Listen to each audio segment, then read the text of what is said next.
Hi, my name is Paul Friedman. I'm the founder of the Marriage Foundation. The topic that we're working with today is my husband says I don't love him. That's pretty intense.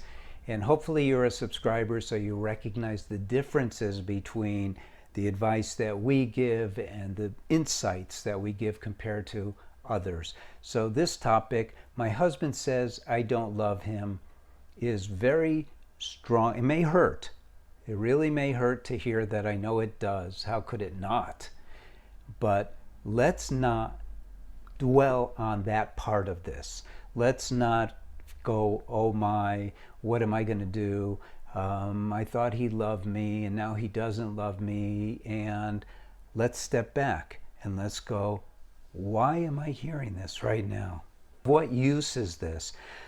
I believe that we get messages. I think that God is constantly letting us know what we have to do in order to achieve happiness and love, not just in our marriage, but in life. And if we don't hear these things that hurt the right way, then what we do is we get absorbed into them and it crushes us, it pulls us down. And you know what? And this may sound harsh to you, but it's the truth. If you go in that direction, you're not going to feel any better. But because you have free will, probably the greatest gift that God has given us, because you have free will, you can do something about this.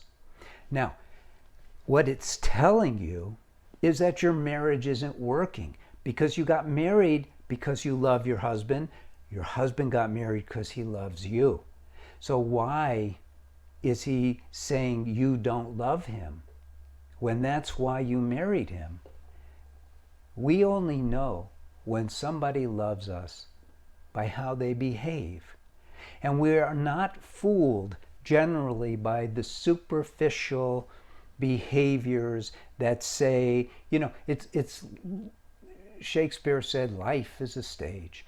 However, in our interactions with our soulmate, it's more than that. Your soulmate is the most important person in your life. And you have to look at yourself and ask yourself, have I been expressing my heart's love? Or have I just been going about my business and assuming that he knows I love him? Because apparently that's not working. Here's the problem, really, is that we don't understand marriage when we get married. We don't understand ourselves. We don't even know how we are comprised. We don't know enough to really be successful in marriage. It requires an education. And because you're half of the marriage, you also have to understand yourself. So you can overrule all your past bad habits, all your instincts, and live in the consciousness of love, because that's what marriage is intended for. So let's back up and let's ask the question, why get married at all? And the answer, surprisingly, I'm being a little sarcastic here, is because we want to be happy. We get married to be happier. I don't care who you are. You get married because you want to be happier. Now, you got married because you fell in love, but it's that love that makes us happy. So there's two main pole stars. One, happiness, and two, love. Which means this. When it comes to, okay, what do I do? It should mean that everything that you do should be geared towards creating happiness and love in your marriage, right?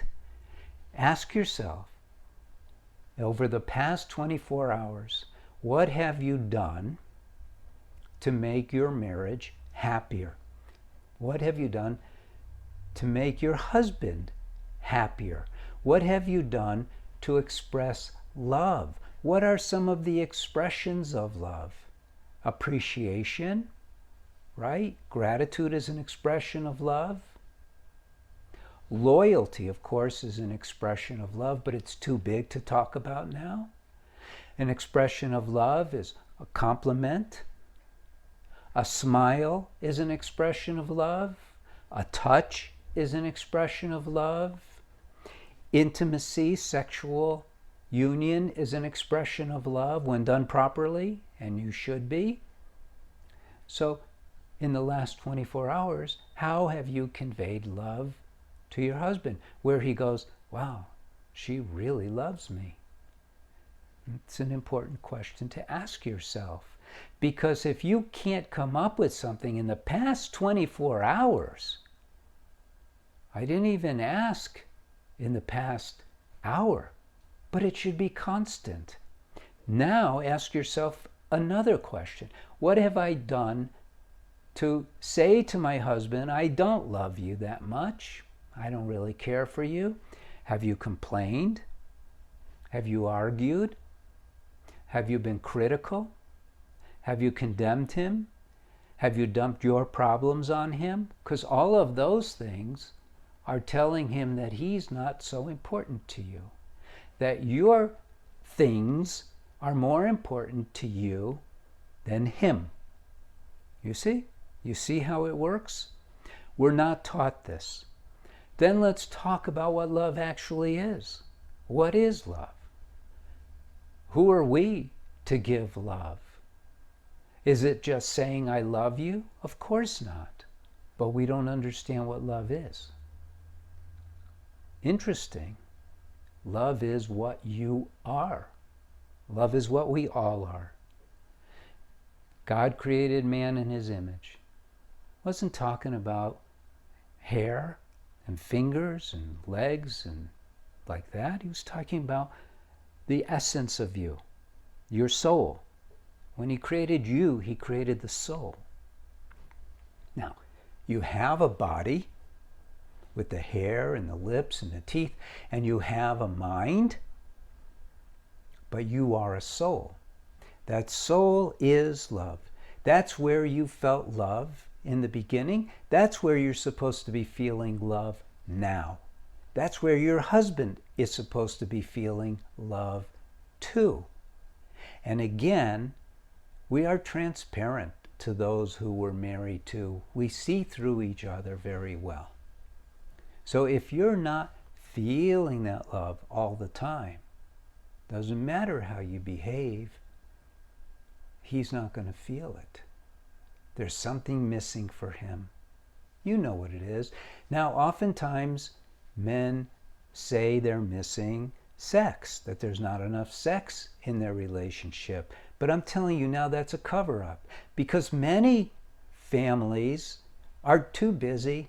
They don't have as much sex as they can or they want, but the husbands still feel loved. The wife is still making her husband feel like a king. She's not rejecting him sexually, they just don't have time. But in other ways, he's being recognized all the time and he's floating on the love of his wife. So what do you do? What do you do?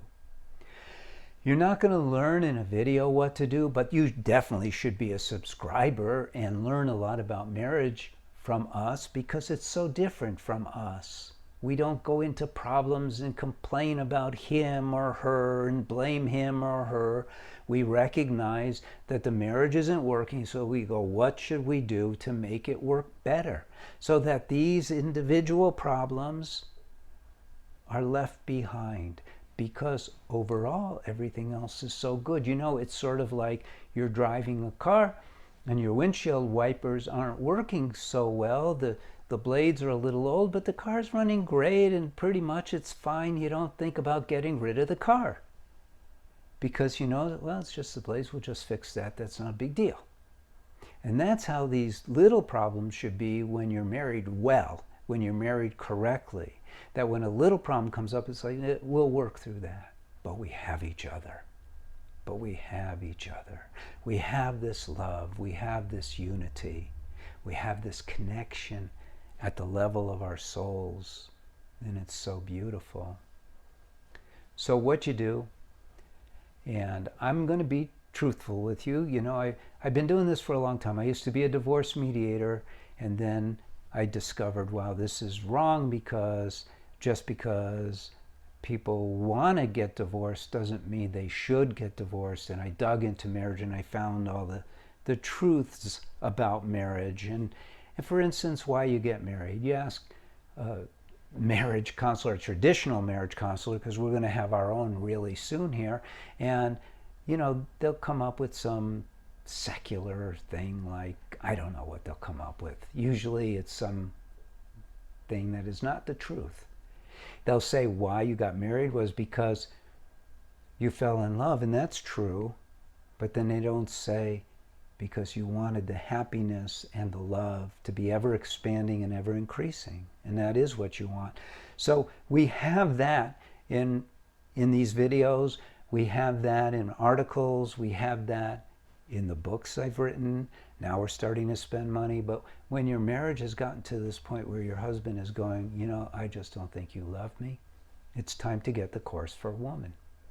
And it's expensive compared to a book, but it's so well worth it, and it's what you truly need. And I don't push things on people that they don't need. I don't believe in that. I believe in being very respectful of you and recognizing we all live on a budget, and why spend money if you don't have to? But if you really want to have a great marriage, even though you're in this place now where it's not good, if your husband is saying this, obviously, so you can transform the whole thing. And that's what I recommend at this point. Now, for those of you who have been following, and we're starting to get emails on a very regular basis for people who want to get trained as a TMF counselor.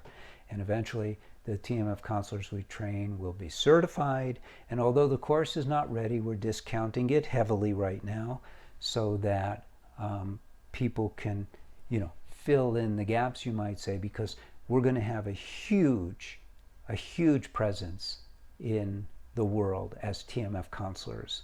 TMF counseling. It's going to make a huge difference to the world. I got in this to change the world, I'll be honest with you, not to make money. This is, for me, about changing the world. And I think the place to start is with marriages, showing people how to be super happy in their marriage and floating in that sea of love. And that's what we want for you.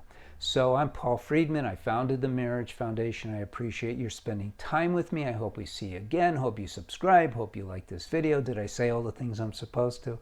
God bless you and take care. Thank you.